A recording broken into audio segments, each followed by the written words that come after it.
So, you're behind on your reading. You screwed up. Well, the question is, how are you going to get back on track? Well, in this video, I'm going to give you 5 tips to catch up.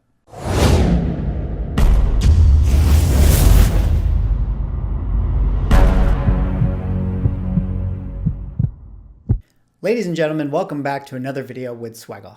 And in this video, I'm going to talk about 5 tips for catching up on comic book reading. Now, if you're anything like me, you have tons and tons of books that you've wanted to read, but just haven't been able to find the time, or you have so much new inventory coming in. You know, we're all comic book collectors. We're constantly getting new books that we haven't really kept up with the reading part of the hobby. And in this video, I kind of wanted to talk about, 5 tips that have sort of helped me at least narrow down the amount of books that I want to read for myself, and I want to share them with you guys, and hopefully you guys find these tips helpful. But before I get into that, if you guys could drop me a like or a comment or subscribe if you're enjoying my content, love interacting with you guys. Let's keep this conversation going. All right, with that being said, I picked out 5 things that I've done for myself that have actually really helped me catch up on my reading. Again, this is just stuff that works for me. I'm not saying that this is going to work for you guys, or this is not necessarily what I think is maybe the best advice for everybody, but for me, these things work. So I'll go through my 5 tips and let's talk about it. All right. So the first one I have here is going to be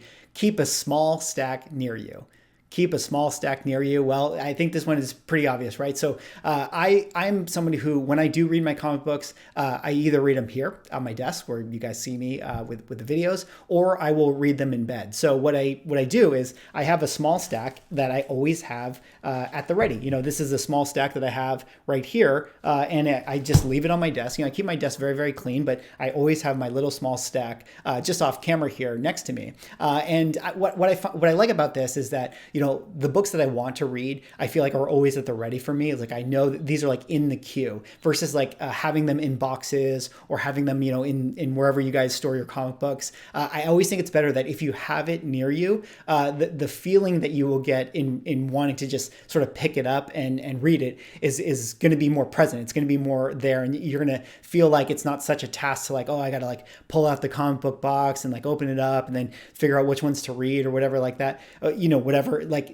it's really good if you keep the books that you want to read in a small stack near you at all times. It'll make it that much easier to grab when in fact you do want to read it. And I want to bring emphasis on the fact that this should be a small stack. Like, don't have piles and piles of comics that you want to read, because that's going to feel overwhelming eventually. Keep it really, really bare. Maybe 10 books at most, and just have it near you. Bring it next to you in bed. Just something that is easy to carry around. And that way, anytime you have an opportunity to read, you'll have that stack right next to you. And let's go on now to the second tip, which actually is somewhat related to this. And you guys are going to think that this is crazy, but leave your next book out of the bag.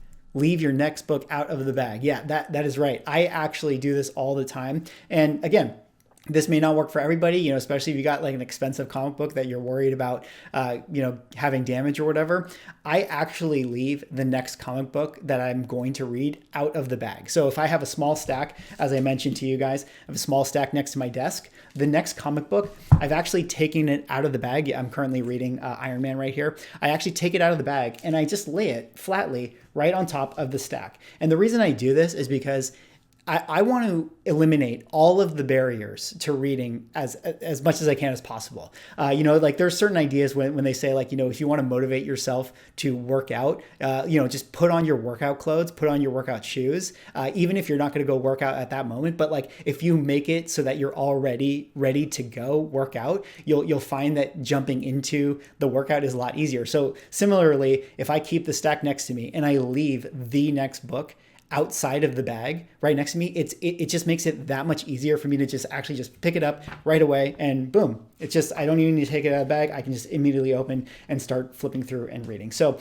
that is something that I suggest to you guys if you're willing to take that risk or gamble. Again, just don't have like cups of water or coffee, around your desk. If that's where you read, just don't have it near that. But I leave it out of the bag, and it definitely helps me. All right, let's move on now to tip number 3. And tip number 3 is going to be give up on chronology. Give up on chronology. And this is going to be something that, is going to be a hard pill to swallow for a lot of you out there. But this is something that I had to do for myself, and this really, really helped me with catching up on my reading. So give up chronology. Well, what do I mean by that? Well, at one point, I wanted to read all of my books in order, everything that I have, from the earliest comic books that I have, like Silver Age stuff, to everything that I buy in the store. Now when like Star Wars: The New Republic comes out, and I want to read that, or The Last Runner, whatever the newest books are.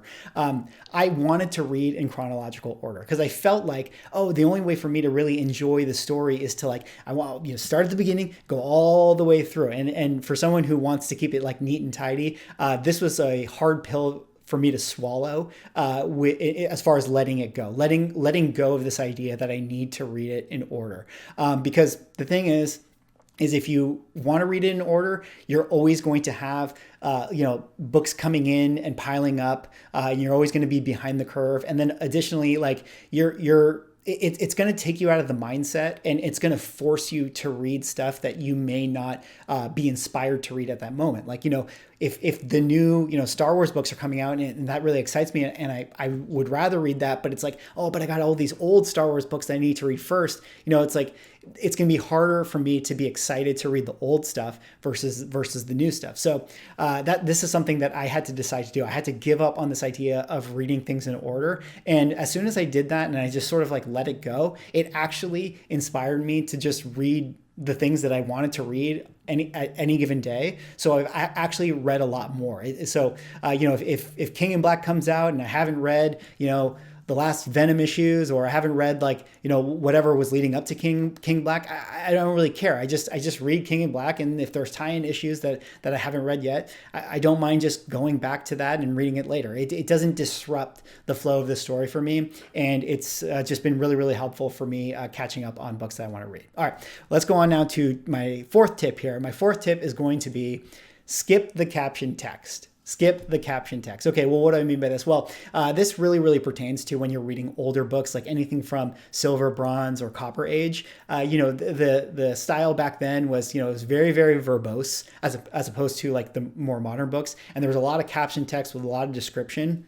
And, as I've read more and more, I just started to realize, I don't really need to read the caption text because it's all exposition. And what I can usually gain from reading the caption text is already there in the pictures. So what I typically do, especially if I'm reading older books, is I just look at the picture first, then I read the dialogue text, and I just, fill in the blanks with the, I just skip the caption stuff, and I'm able to sort of follow what's going along. And granted, there are going to be times when, you sort of need to know what happened in the caption text, but generally speaking, the pictures can fill you in on that. You can just sort of it's a visual medium, right? It's a comic book, is a visual thing. So utilize, the pictures worth 1,000 words mantra or the idiom, and just have that be the thing that describes to you the story. And if something really doesn't make sense, you can go back and read the caption. But typically speaking, I find that if you skip the caption text, it cuts down the reading in half, especially for older books. And you ultimately don't really need to read it to understand the story. All right, let's go on now to my last tip here for how to catch up on reading comic books. And that's going to be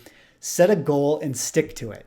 Set a goal and stick to it. Well, this is just like anything else in life. And again, this is, I hate to share this as a tip because it's I don't want to make it something that's not fun, right? Reading comic books should ultimately be fun. But if you want to get through it, you sort of have to treat it like it's a part of your routine, right? It's just something you do every day. And if that means hey, setting aside 10 minutes before bed, I'm going to do this, I'm just going to read a few books, then make that your goal. Or if your goal is hey, every week I want to read 10 books, then make that your goal. But basically set goals for yourself that are actually, helpful for you to get your comic book reading done. So for me, when I make videos, what I always do is I make the video, and while I'm doing the editing and exporting it and stuff, I actually use the export time, which is usually about 10 to 15 minutes that it takes to export a video. And I spend that time reading comic books. So I feel that's just something I've built into this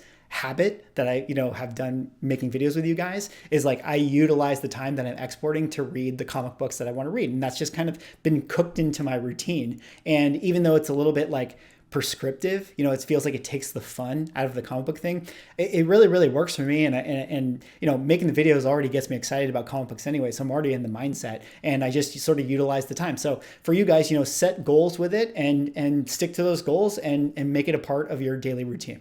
Anyways, that is all I have for this video. Those are 5 tips on how to catch up on reading comic books. You know, I think that the reality is like, you know, we may never be able to actually fully catch up on all the stuff that we have to read. You know, there's always new things. We're always collecting new stuff. So it's going to be hard, but you know, these are 5 things that have sort of helped me, you know, get closer to catching up. And, you know, I wanted to share it with you guys, and let me know what you guys think. Anyways, do you guys have any tips yourself? You know, let me know. I'm always looking for new ways to catch up on my reading. Drop me a like or a comment or subscribe. You know, if you're enjoying the content, let me know what you guys do to catch up on yours, and I will see you in the next video.